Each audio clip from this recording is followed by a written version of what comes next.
My name is Shahid Butt, and I'm a former member of a gang called the Lynx, and I'm also a former foreign fighter. I grew up in a city called Birmingham, and in the UK. Growing up for me as a young child it had its issues, and it wasn't all that easy. I was bullied as a young kid at school. It was kind of sort of normal in those days. I think I was slightly insecure. As a teenager, when I was 11 years old, I was attacked by a group of skinheads on my way to school, and I was beaten up. For me, that was probably a sort of a turning point in my life, in the sense of I had to sort of make a decision, albeit subconsciously, whether I was going to be a victim or whether I was going to do something about it. But what it did do was it sort of woke me up to the reality of the world that I was about to set foot in. In the sort of late 70s, early 80s, racism was very prevalent. It was very in your face.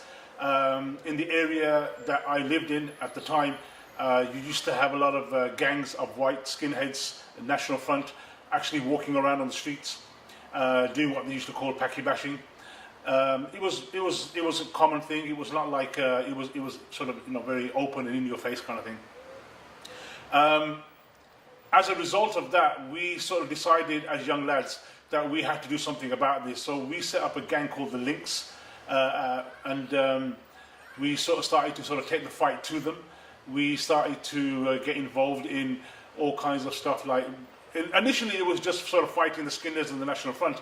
But unfortunately, as time went on, when you have a lot of young lads with a lot of testosterone, a lot of egos, criminality got involved, drugs got involved, and some of the guys started to get involved in other stuff as well, like extortion and things like that, using the reputation that we had within the area of being a notorious gang. I sort of fell into that as well. It was a lot of peer pressure, and because I was one of the main guys who founded the gang at the beginning, I fell into that as well. But as time went on, I started to realize that this is not really where I wanted to be. I didn't really want to be fighting. I didn't really want to be getting involved in crime and criminality. It was more that we had a cause, but now it was like it just become criminal. I did get involved in that, unfortunately, in the early days, and as a consequence, I did some things that I shouldn't have done. I ended up in prison. I spent a bit of time here in the UK in prison, but eventually I sort of turned myself around from that, and I started to sort of sort myself out. It wasn't easy, the whole transition and the whole process, because I had to sort of move away from something that I'd grown up with all my life, with all the friends that I had, and that sort of that safety net that I had, and those people that I had around me who were my sort of friends from since we were kids. But I had to do that. At that time, I wasn't really practicing as a Muslim. I was just a Muslim by name. But then after that, that sort of gave me a bit more of a nudge, and I started to learn a bit more about my religion. I started to look into Islam more, and I think that's really what sort of turned the corner for me. Because prior to that, I was very confused. I was very lost. I lacked in a lot of self-confidence.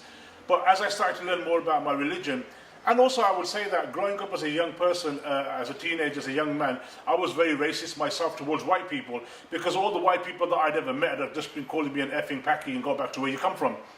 But as I started to learn more about Islam, I realized that you can't be racist, and you can't judge people by the color of their skin, and it's about humanity, and we have to live and let live, and all of that. So it started to tame me a lot more, and I tried to become a better person.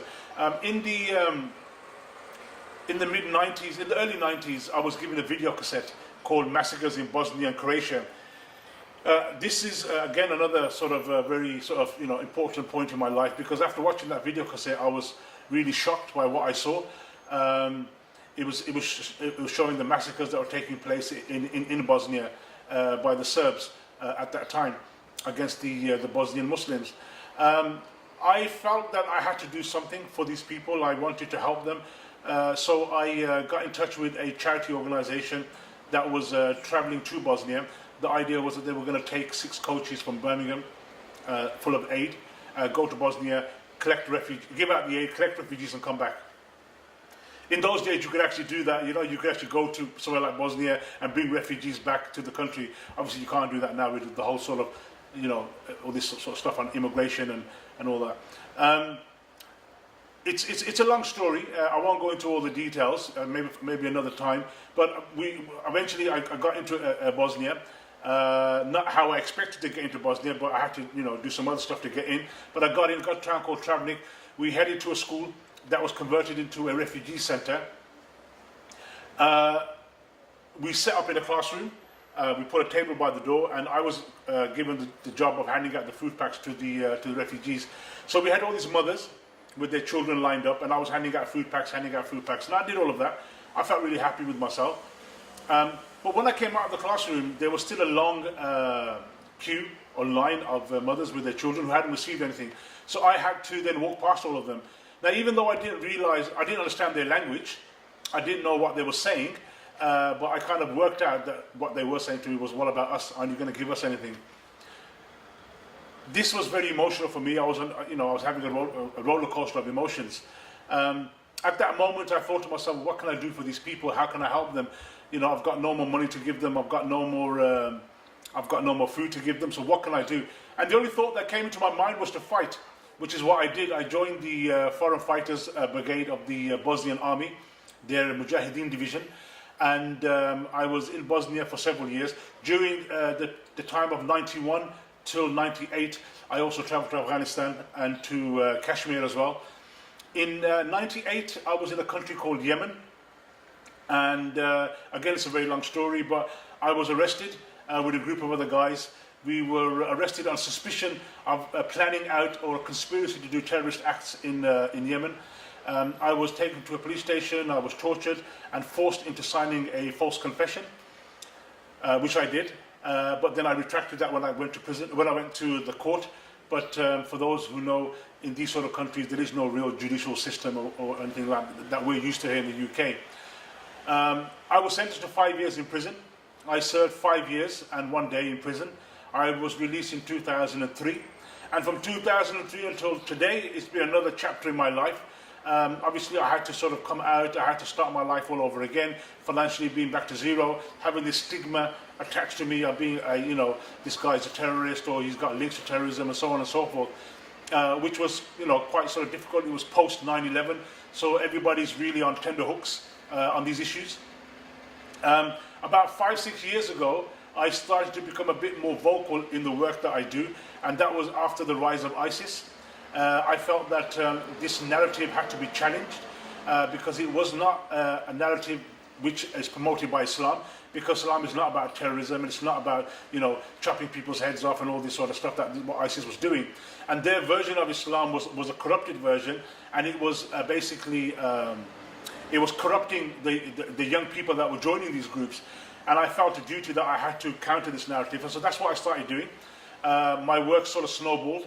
And today I'm in a position where I travel up and down the UK, I travel around the world, I talk about radicalization, but I also do a lot of work around anti-gangs and anti-drugs and anti-criminality as well. These are also my strong points as well, and that's where I am today. When I see young people, I just see myself. I see myself when I was their age. I was the same person. I didn't know what I want to do in life. I was lost. I didn't have any sense of belonging or identity. I didn't know who I was, where I was going. If you had asked me, what do you want to do? I don't know. What do you want to be in 10 years' time? I'm like, well, mate, I can't even think 1 day ahead. You're asking me about 10 years ahead. It doesn't register with me. So I understand. Obviously now things have become a little bit more complicated. We live in a global village. Social media has amplified all of the other stresses and issues that young people have. We have the whole sort of, this whole sort of terrorism thing, especially if you're a Muslim, Islamophobia, the rise of the far right. There's a lot more issues out there for young people to deal with. And then on top of all of that, they're still trying to get a job. They're still trying to get a decent education. They're still trying to pay their bills. They're still trying to deal with the reality of life, materialism and all of that.